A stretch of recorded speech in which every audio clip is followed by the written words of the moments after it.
morning. So my topic is on science and Christianity and how they work together. So here's my abstract. Over time, people have attempted to argue that the subjects of Christianity and science cannot work together. However, it is proven that the Christian worldview does not deny the value of scientific research. This is because science is based on Christianity. There are scientific facts and theories stated in the Holy Scriptures.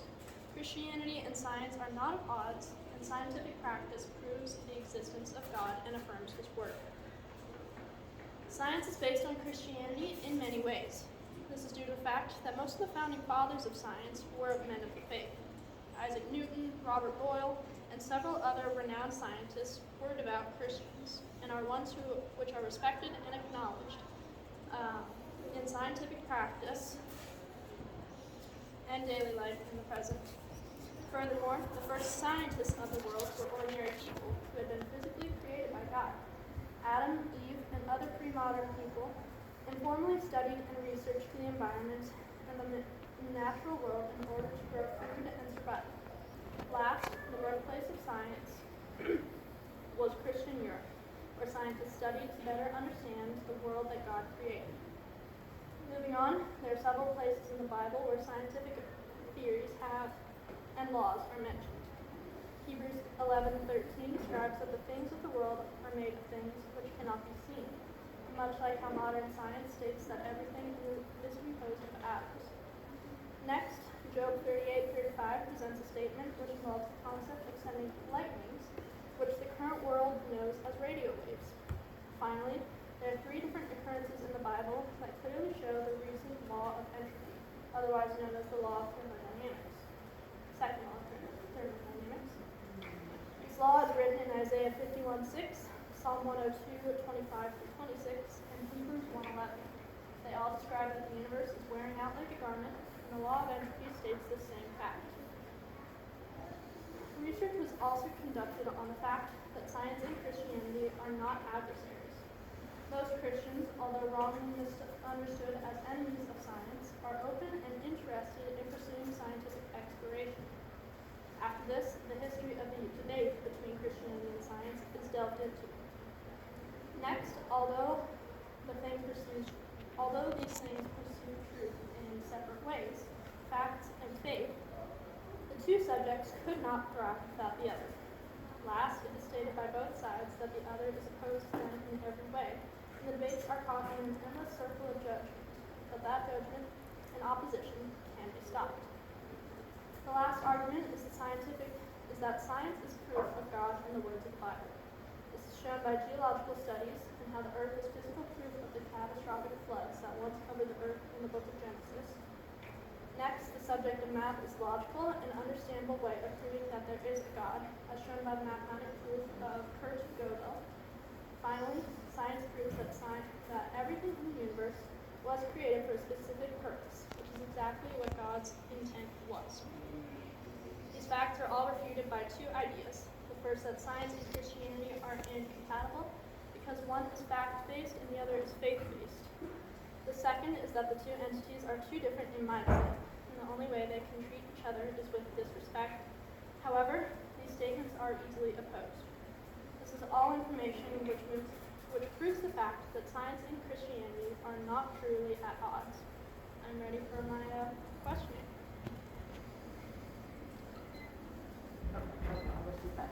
Well, thank you. Oh, thank you. Okay. Thank you. So when I received your thesis, I was excited, and then I read it, and to me it's just encouraging that young people do have this mindset that Christ and science do go hand in hand. Mm-hmm. So I want to start off by asking you, when you move into your college life, Yes. studying pre-vet, you are going to be bombarded with non-Christian aspects.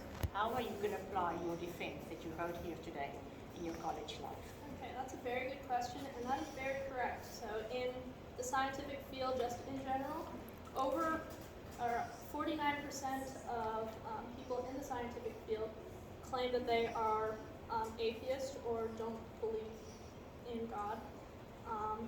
And so I will most definitely be faced with lots of backlash against my personal beliefs, but I know that he is the truth. He is what guides me into wanting to pursue scientific studies, because that is what, as shown in my thesis, science is how we can discover God more in a physical sense. Very good. I like it, and I pray that it will go well, honestly, because you are going to feel the onslaught of the world when you are out there. That is very true. Okay. Then my next question is, if somebody walks up to you and say, what is faith? How would you answer then? Faith, to me, is believing without seeing. So, you believe, or scientists believe that there is gravity.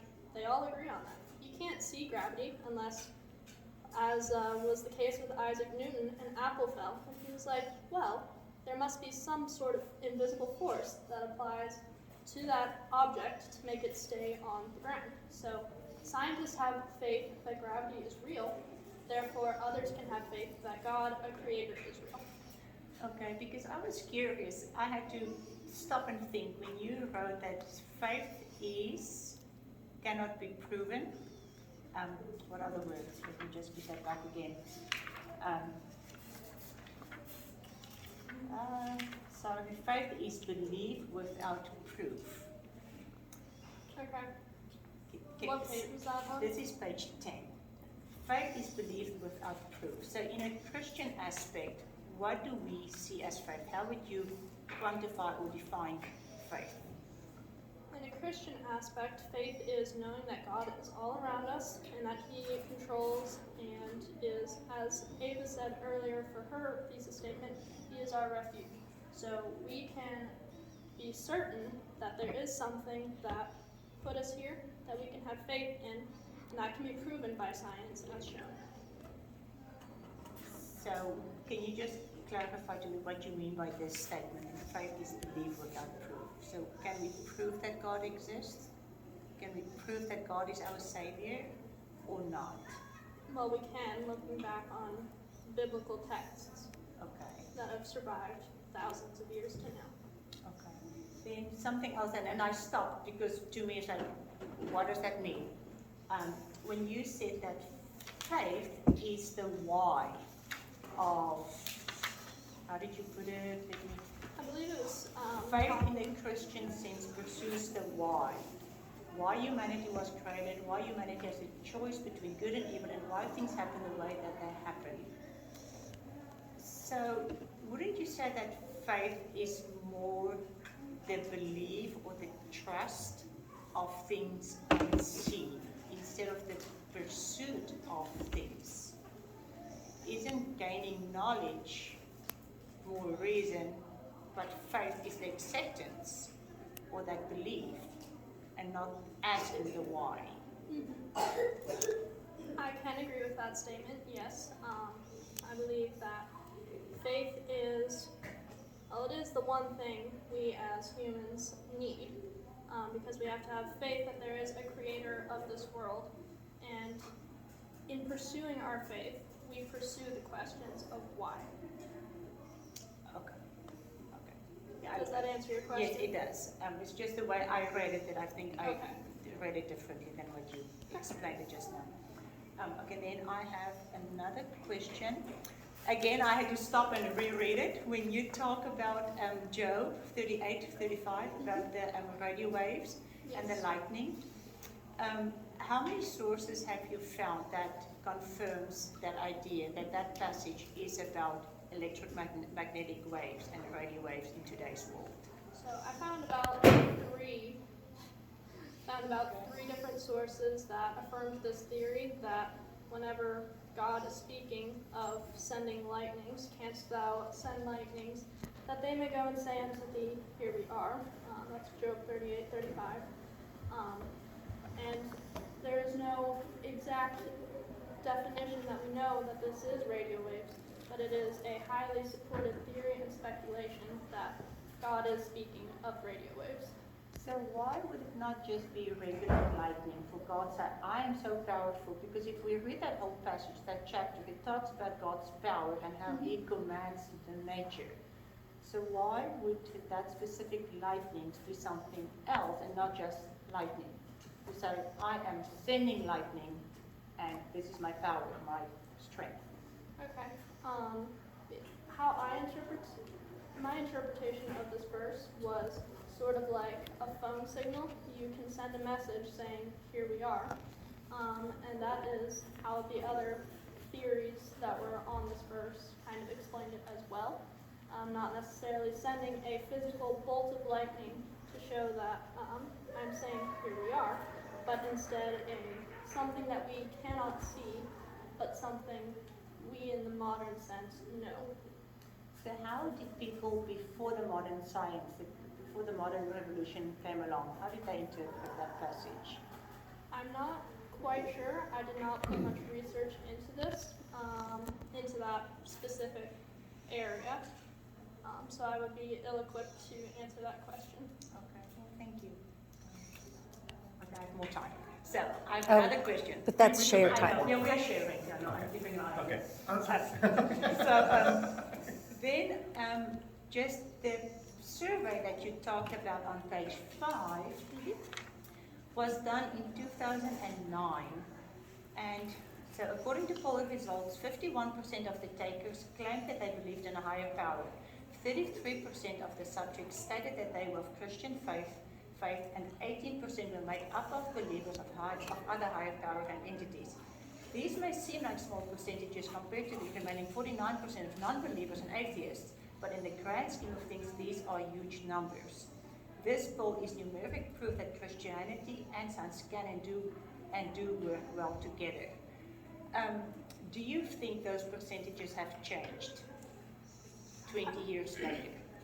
So it has been 14 years since this poll was taken, so yes, there most definitely has been some change within this time frame. However, I was not able to find any more recent studies, more recent than this.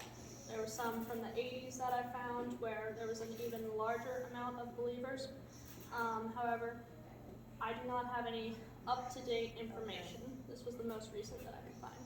Okay, so just the way you interpreted the results, so I see 33% as a third of Christian, which however that is defined, when they do these surveys, compared to the 66% that's not Christian.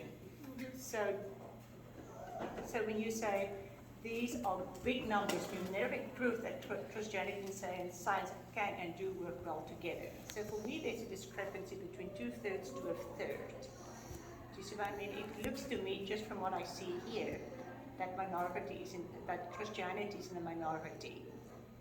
It 100% is a minority within the scientific field, but that does not mean that there aren't scientists who become Christians while pursuing their work.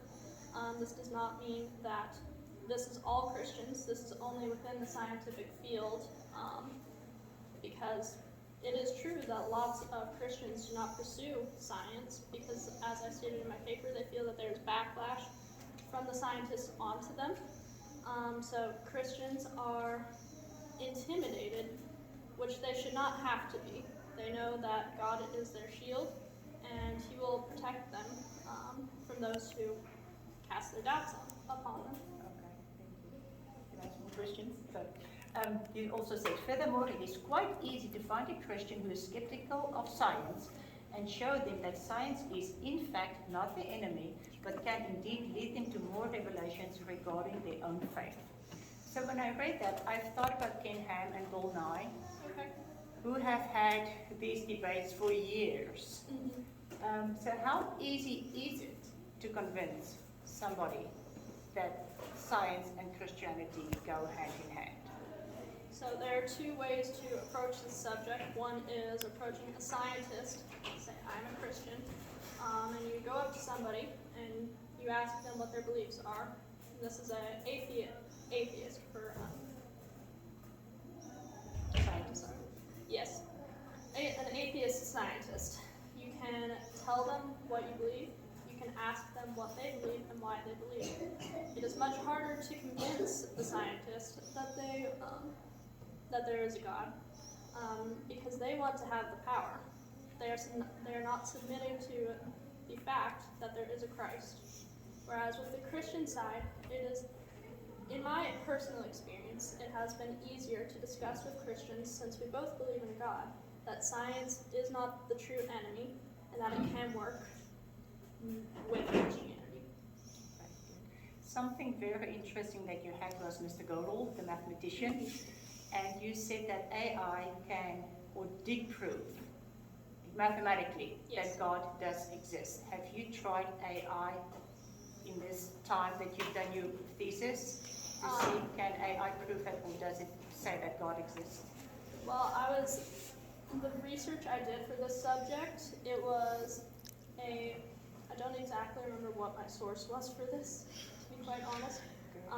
But I went and I did more research on how the proof was affirmed by artificial intelligence, and it showed that he was logically correct in all of his proofs and his answer. Okay, because that just intrigued me. I looked it up as well, and a lot of the new websites now say that they cannot prove that his logical statements, those 12 steps, are either valid or invalid or true or false. Okay. So, yeah. I saw that too, yes. Yeah, so I was just, and then I also went to ChatGPT and just say, hey, can we prove or can you prove whatever that God does exist? And it was very politically correct and said, no, we cannot prove or disprove the existence of God. So again, time has elapsed from 2013 till now, yes. So I was just wondering I know where we are in the world, but yes. That was an interesting fact. Okay. What are spiritual sensations? I consider spiritual sensations as changes within our soul, within our mindset. For instance, someone has committed a crime, they realize what they have done, and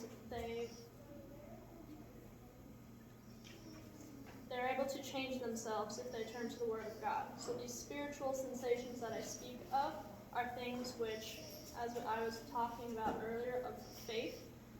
They rely on having faith in something. I'm sorry. Okay. Is there another answer you were seeking for that question? No, I was just curious, okay. Because that's a term that I don't use. Mm-hmm. So it's just, what is that? Yeah. And then another idea that was like, wow, what is that? What are theological breakthroughs? What do you mean by that? So, to me, theological breakthroughs are a personal discovery of more meaning behind words of the Bible or what other people believe about the Bible. And it is forming your own theologies based on what you have discovered. I'm going to start editing because we leave it up to him. Aria, thank you. I have many more questions, but I really enjoyed your paper. Thank you. Good job on it, and it was thought-provoking. And I think you reached your goal, because that is what you do with a persuasive essay or a thesis. You know, you need to make us think, and you definitely did. I enjoyed your proofs. There's just one thing that I was missing almost, and that is quotes from the people who were not for your stance. You do talk about Copernicus and Galileo, and you just mentioned, that they didn't. So I think it would have been nice to have the quotes of people who are against the idea that faith and science can, coexist. And then just, we know, I think we assume the faith that you talk about, and this is a huge topic that you took on. But as I read it a few times, I would have liked it, I think, if you even defined faith a little bit more. So what is our faith in? Right. What do we believe? So this is pretty broad. Yes. So as I read through your proofs, I just thought you would have made life so much easier if it was a more narrow topic. I agree. Okay, because this is so broad. Yes. So because I know you, I assume what you're talking about, but I think if you're going to give this to somebody who is completely objective, yes, I think they're going to wonder, what are these things? Yes. Faith in what? Just we'll go down that trail. But well done, good answering my question, standing your ground. That is excellent. Thank Well done, you and I wish for you your the best for the questions. future. Thank you. Mr. Right. Gosney. Again, I just want to give you pat on the back, hug, whatever, on your paper. I really appreciate it. My passion is in science and art. I mean, that's what my background is in I'm a Christian. I mean, there's three things I think go together. That's why I like CC. Yes. And I do appreciate the topic, faith and facts. The pursuit of the truth. You say that. Two different paths to that truth, by faith or by facts. People have to have faith in something. And there is evidence out there. And like someone was saying, you have to have, what is your faith based on? And we went through a lot of things on what people put their faith in. And there's a lot of good quotes in here, and I think some of them are debatable. Still on what people say, and you have that in the paper as well. But your first line says there's nothing incompatible between religion and science. By Ray Comfort said that, because science is in the Bible. But then you go on and you do talk about, being a war pretty much in the 60s between science and religion, and then even in reference to Galileo. And it's a shame going back as far as he did. I mean, back in 1633, they threw him in house arrest or whatever for heresy. The church went against him, and it's a shame in that regards. But what is when you say there's nothing incompatible, what do you think Ray is getting at when he's saying nothing is incompatible with science and religion? I believe his point was that the two subjects, even though people say that there is much animosity between them and try to not necessarily make up reasons behind their argument, but I believe when he says this that we're talking about the true basis of science, that there is no animosity between science and Christianity at their truest forms. That was my interpretation of this quotation. Okay. There is, it goes on today, and it depends on, how deep you want to look into it, but they have been fighting for hundreds of years, thousands of years, but in some regards, and it probably will get worse. I think you were leading to that, too. It's probably much worse today than it was 14 years ago. And you see it in modern issues. I'll just bring up one and throw it out there. But using the example of COVID, scientific facts, facts in quotation marks, were changed several times and were used to put fear in the Christian community and to stop assembly, weaken your Christian influence. And they were thrown in jail sometimes. They were threatened. The governor put out edicts, don't assemble, that kind of thing. And there's a lot of animosity between science and religion, especially in the last couple of years. How can science and Christianity work together in the future so that we don't have these kind of fights? Do you have you thought any of that? I know that's a big part of your paper. But Yes. So, I'm sorry, would you state the question one more time? How can science and Christianity work together in the future? Okay. So, as discussed within the thesis, science and Christianity pursue truth in two different ways. However, these two truths, these paths to find truths, can be put together, which is what, as the paper explains, combines to create a more harmonious and a more flowing relationship between the two aspects. And this is where the battle between the two topics where they converge in how they approach truth differently.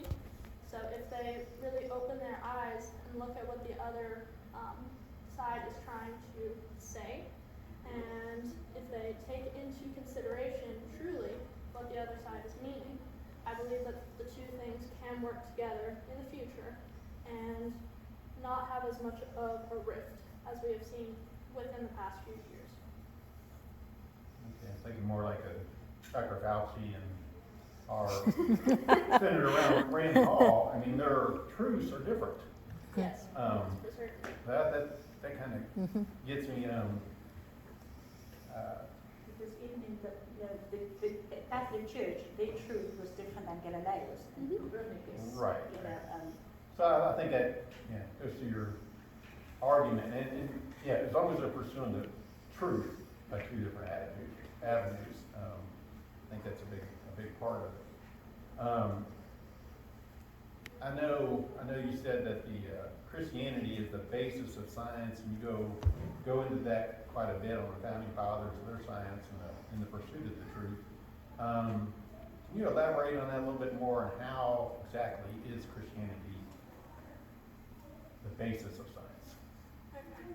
So, as shown, the founding fathers of science that are revered today by almost every scientist that is truly practicing, most of them were devout Christians. As stated, Robert Boyle, Isaac Newton, a bunch of others, Nicholas Copernicus, they were all Christians.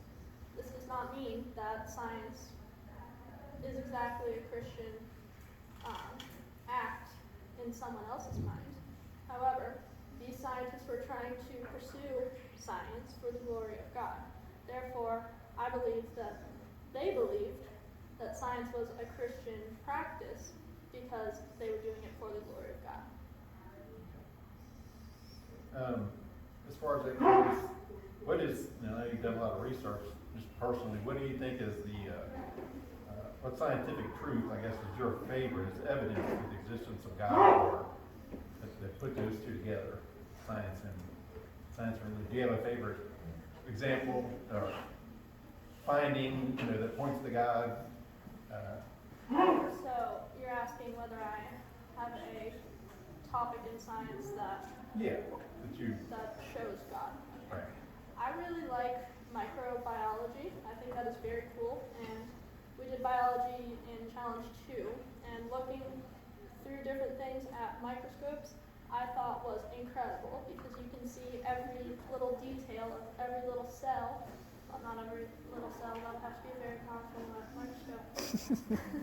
But I find that looking at the composition of different objects shows how God created everything in a perfect way for us to be able to use it to its full extent, and to understand Him better, we must understand how the world is created. So, looking at very tiny things is, to me, what explains the greatness of God. Okay. Very good. Give you one more big question. So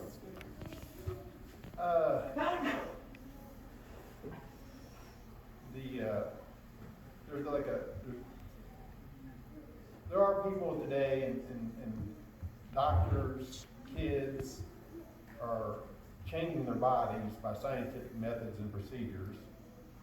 I mean, a modern thing. They're changing themselves physically, become somebody else. You know what I'm talking about. And go against God-given gender attributes, natural hormones, organs, whatever. They're changing, and using science to do that. So I would think, when would that, that quote by Ray Comfort, would that still hold true in those kind of situations where there's nothing incompatible between religion and science? I mean, it's like, and when science is being used in this way sometimes. That's a very, very good point. I like that a lot. That brings a whole new perspective on this quotation. However, as I stated earlier, I believe what he said is what he thinks about the overall purpose of science and Christianity. And as said, towards the very close to the end of my paper, one can easily overpower the other.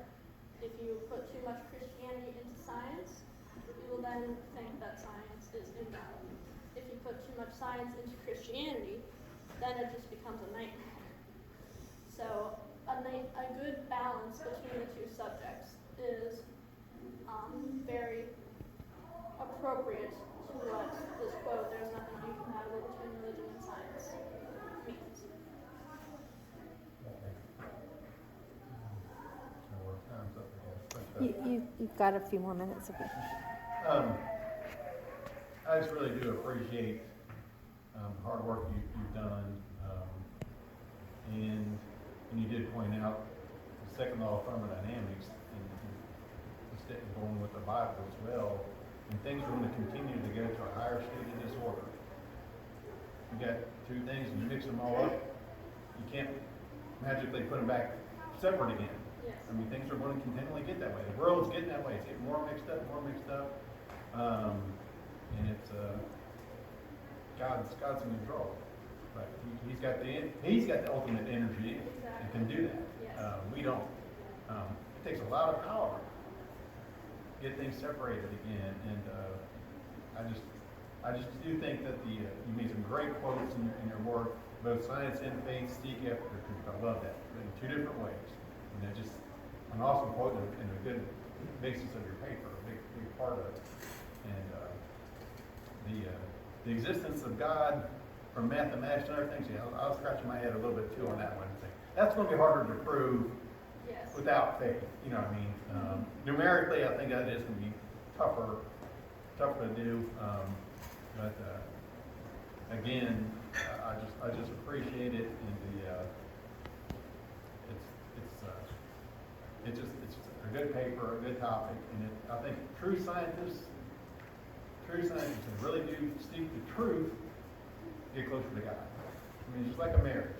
You get married someday, and my wife and I went to marriage counseling, with the family life before. It's like a seminar or whatever. I think that's one of the good quotes they had one time. It's like, if you're both going toward God, you're going to get closer together. And I think scientists and Christians, if they're both going toward the truth, they're going to come together. I mean, it's going to happen. So I think excellent paper. I give you kudos. Just anything else you want to say? You want to elaborate on? On the point that you made just now about true scientists and reading this and maybe coming close to God. There's a quote that we read early on last semester from Mere Christianity, and it was something along the lines of, true scientists are not the ones who are pushing this atheist agenda. It is those who think they are scientists, but they're really not. It was something along those lines, and I really wanted to find a place to put that in here. There was sadly no appropriate Well, areas. that was one of my questions, because I think more to the end, you write scientists as if scientists are the bad people, and I would have added secular scientists, because it does sound as if scientists were against Christianity, and in good science and bad science. Last question. Do you remember what is the definition of science? Go back to foundations. It's been a long I time. know. That's Come, 6 end of years. challenge 4. Well, I know, I do not remember. Can anybody else help her out? Challenge 4. No, what definition you're going at exactly. Okay, I'm it is the... assuming it's to know God and to make Him No, known. you all did this in when it couldn't just happen Okay. with those questions. It's a constant search for accurate information. Okay. Yeah. What's Yes. the definition of good science? A constant search for Good accurate, science. yeah. Constant search for accurate information. Well done. Good. Great job, Aria, and thank you.